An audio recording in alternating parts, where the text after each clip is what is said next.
Jerusalem. Under the Sunset. Far, far away there is a beautiful country which no human eye has ever seen in waking hours. Under the sunset it lies, where the distant horizon bounds the day, and where the clouds, splendid with light and colour, give a promise of the glory and beauty which encompass it. Sometimes it is given to us to see it in dreams. Now and again come softly angels who fan with their great white wings the aching brows, and place cool hands upon the sleeping eyes. Then soars away the spirit of the sleeper. Up from the dimness and murkiness of the night season it springs. Away through the purple clouds it sails. It hies through the vast expanse of light and air. Through the deep blue of heaven's vault it flies, and sweeping over the far-off horizon, rests in the fair land under the sunset. This country is like our own country in many ways. It has men and women, kings and queens, rich and poor. It has houses and trees and fields and birds and flowers. There is day there and night also, and heat and cold and sickness and health. The hearts of men and women and boys and girls beat as they do here. There are the same sorrows and the same joys, and the same hopes and the same fears. If a child from that country was beside a child here, you could not tell the difference between them, save that the clothes alone are different. They talk the same language as we do ourselves. They do not know that they are different from us, and we do not know that we are different from them. When they come to us in their dreams, we do not know they are strangers, and when we go to their country in our dreams, we seem to be at home. Perhaps this is because good people's homes are in their hearts, and wheresoever they may be, they have peace. The country under the sunset was for long ages a wondrous and pleasant land. Nothing there was which was not beautiful and sweet and pleasant. It was only when sin came that things there began to lose their perfect beauty. Even now it is a wondrous and pleasant land. As the sun is strong there, by the sides of every road are planted great trees which spread out their thick branches, so the travellers have shelter as they pass.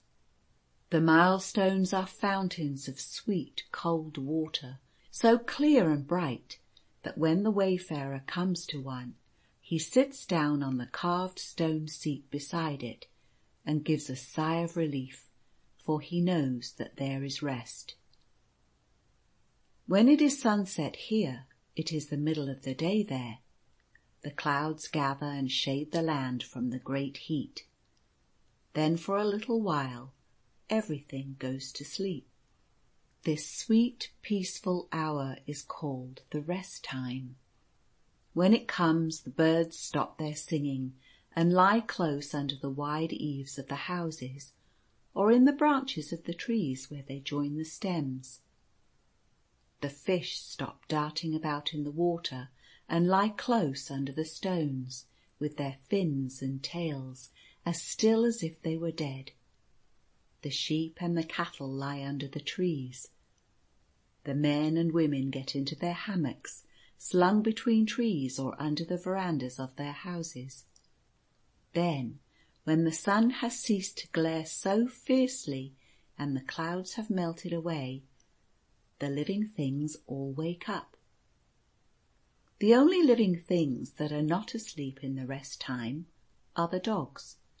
They lie quite quiet, only half asleep, with one eye open and one ear cocked, keeping watch all the time.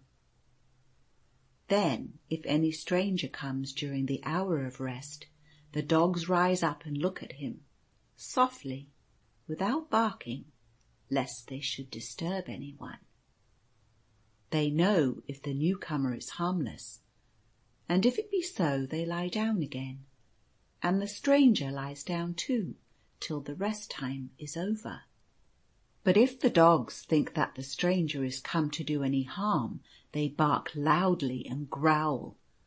The cows begin to low and the sheep to bleat, and the birds to chirp and sing their loudest notes, but without any music in them, and even the fishes begin to dart about and splash the water.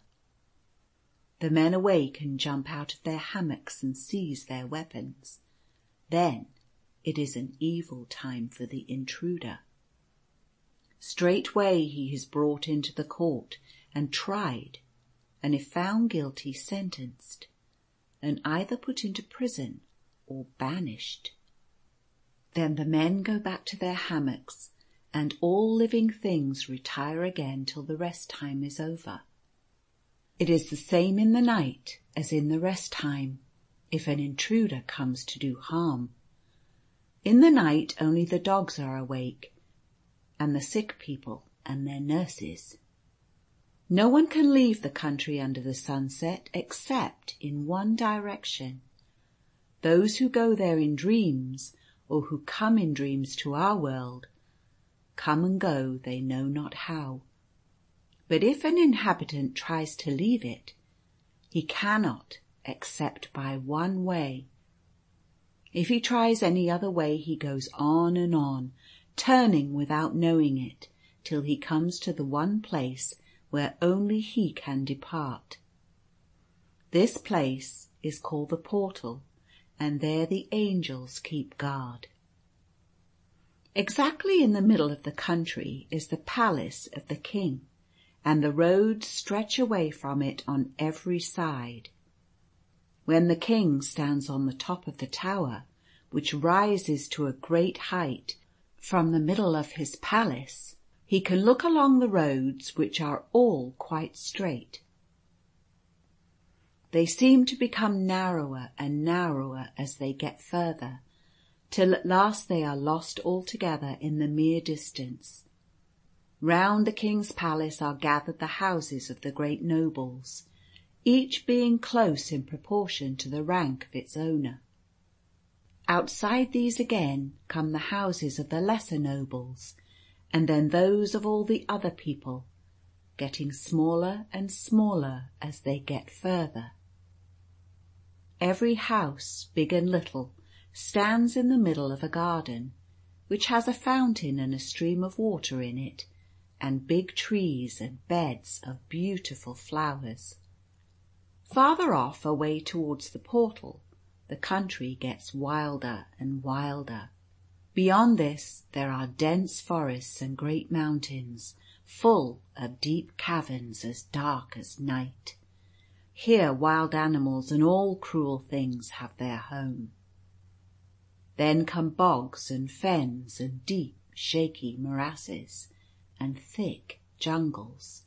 Then all becomes so wild that the road gets lost altogether. In the wild places beyond this, no man knows what dwells. Some say that the giants who still exist live there, and that all poisonous plants there grow. They say that there is a wicked wind there that brings out the seeds of all evil things and scatters them over the earth. Some there are who say that the same wicked wind brings out also the diseases and plagues that there exist. Others say that famine lives there in the marshes, and that he stalks out when men are wicked, so wicked that the spirits who guard the land are weeping so bitterly that they do not see him pass. It is whispered that Death has his kingdom in the solitudes beyond the marshes, and lives in a castle so awful to look at that no one has ever seen it and lived to tell what it is like. Also, it is told that all the evil things that live in the marshes are the disobedient children of Death, who have left their home and cannot find their way back again. But no man knows where the castle of King Death is. All men and women, boys and girls, and even little wee children should so live that when they have to enter the castle and see the grim king, they may not fear to behold his face. For long Death and his children stayed without the portal, and all within was joy. But there came a time when all was changed. The hearts of men grew cold and hard with pride in their prosperity, and they heeded not the lessons which they had been taught. Then when within there was coldness and indifference and disdain, the angels on guard saw in the terrors that stood without the means of punishment and the lesson which could do good. The good lessons came, as good things very often do, after pain and trial, and they taught much. The story of their coming has a lesson for the wise. At the portal 2 angels for ever kept watch and guard. These angels were so great and so watchful, and were always so steadfast in their guardianship, that there was only one name for them both. Either or both of them would, if spoken to, have been called by the whole name. One of them knew as much as the other did about anything which could have anything known about it. This was not so strange, for they both knew everything. Their name was Fid Def. Fid Def stood on guard at the portal. Beside them was a child angel, fairer than the light of the sun. The outline of its beautiful form was so soft that it ever seemed to be melting into the air. It seemed a holy, living light. It did not stand as the other angels did, but floated up and down and all around. Sometimes it was but a tiny speck, and then it would suddenly, without seeming to be making any change, be bigger than the great guardian spirits that were the same for ever. Fid Def loved the child angel, and as it rose, now and again, they spread their great white wings, and it would sometimes stand on them. Its own beautiful soft wings would gently fan their faces as they turned to speak. But the child angel never went over the threshold. It looked out into the wilderness beyond, but it never put even the tip of its wing over the portal.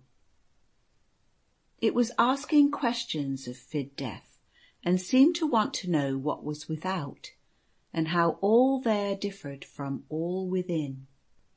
The questions and the answers of the angels were not like our questions and answers, for no speech was needed.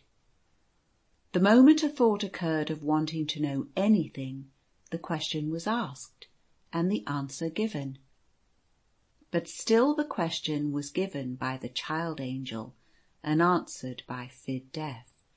And if we knew the no language that the angels were not speaking, we would have heard thus. Fid Def was talking to Fid Def. Is not Chiaro beautiful? He is very beautiful. He will be a new power in the land. Here Chiaro, who was standing with one foot on the plume of Fid Def's wing, said, "Tell me, Fid Def, what are those dreadful looking beings beyond the portal?" Fid Def answered, "They are children of King Death, that dreadfulest one of all, and wrapped in gloom is Skuro, an evil spirit." "How horrible they look!" "Very horrible, dear Chiaro, and these children of death want to pass through the portal and enter the land." Chiaro, at the terrible news, soared up aloft and got so big that the whole of the country under the sunset was made bright. Soon, however, he grew smaller and smaller till he was only a speck, like the coloured ray seen in a dark room when the sun comes in through a chink. He asked of the angels of the portal, "Tell me, Fid Def, why do the children of death want to get in?" "Because, dear child, they are wicked and wish to corrupt the hearts of the dwellers in the land." "But tell me, Fid Def, can they get in?" "Surely if the All-Father says no, they must stay ever without the land." After a pause came the answer of the angels of the portal. "The All-Father is wiser than even the angels can conceive. He overthroweth the wicked with their own devices, and he trappeth the hunter in his own snare. The children of death, when they enter, as they are about to do, shall do much good in the land which they wish to harm. For lo, the hearts of the people are corrupt. They have forgotten the lessons which they have been taught. They do not know how thankful they should be for their happy lot. For of sorrow they wot not. Some pain or grief or sadness must be to them, that so they may see the error of their ways." As they spoke, the angels wept in sorrow for the misdeeds of the people and the pain they must endure. The child angel answered in awe, "Then this most horrible being too is to enter the land. Woe, woe!" "Dear child," said the guardian spirits as the child angel crept into their bosoms, "on you devolves a great duty. The children of death are about to enter. To you has been entrusted the watching of this dread being, Skuro. Wheresoever he goeth, there must you be also, and so naught of harm can happen, save only what is intended and allowed." The child angel, awed by the greatness of the trust, resolved that his duty should be well done. Fid Def went on, "You must know, dear child, that without darkness is no fear of the unseen, and not even the darkness of night can fright if there be light within the soul. To the good and pure there is no fear either of the evil things of the earth or of the powers that are unseen. To you is trusted to guard the pure and true. Skuro will encompass them with his gloom, but to you is given to steal into their hearts, and by your own glorious light to make the gloom of the child of death unseen and unknown. But from evil doers, from the wicked and the ungrateful and the unforgiving, and the impure and the untrue, you will keep afar off. And so when they look for you to comfort them, as they must ever, they will not see you. They will see only the gloom which your far-off light will make seem darker still, for the shadow will be in their very souls. But, O child, our Father is kind beyond belief. He orders that should any that are evil repent, you will on the instant fly to them and comfort them and help them and cheer them and drive the shadow afar off. Should they only pretend to repent, meaning to be again wicked when the danger is past, or should they only act from fear, then will you hide your brightness so that the gloom may grow darker still over them. Now, dear Charo, become unseen. The time approaches when the child of death is to be allowed to enter the land. He will try to steal in, and we shall let him, for we must work unseen and unknown, that we may do our duty.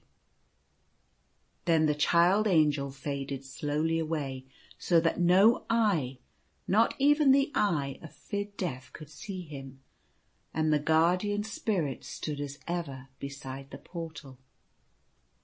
The rest time came, and all was quiet in the land.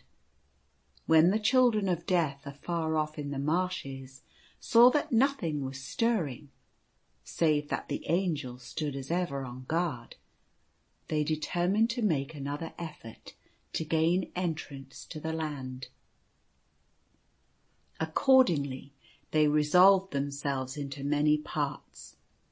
Each part took a different form, but all together they moved on towards the portal. Thus the children of Death drew anigh the threshold of the land. On the wings of a passing bird they came, on a cloud that drifted slowly in the sky, in the snakes that crawled on the earth, in the worms and mice and moles that crept under it, in the fishes that swam and the insects that flew. By earth and water and air they came. So without let or hindrance, and in many ways, the children of Death entered the country under the sunset, and from that hour all in that fair land was changed. Not all at once did the children of Death make themselves known. One by one, the bolder spirits amongst them, stalking with fell footsteps through the land, filled all hearts with terror as they came. However, each and all of them left a lesson for good in the hearts of the dwellers in the land. End of section 1.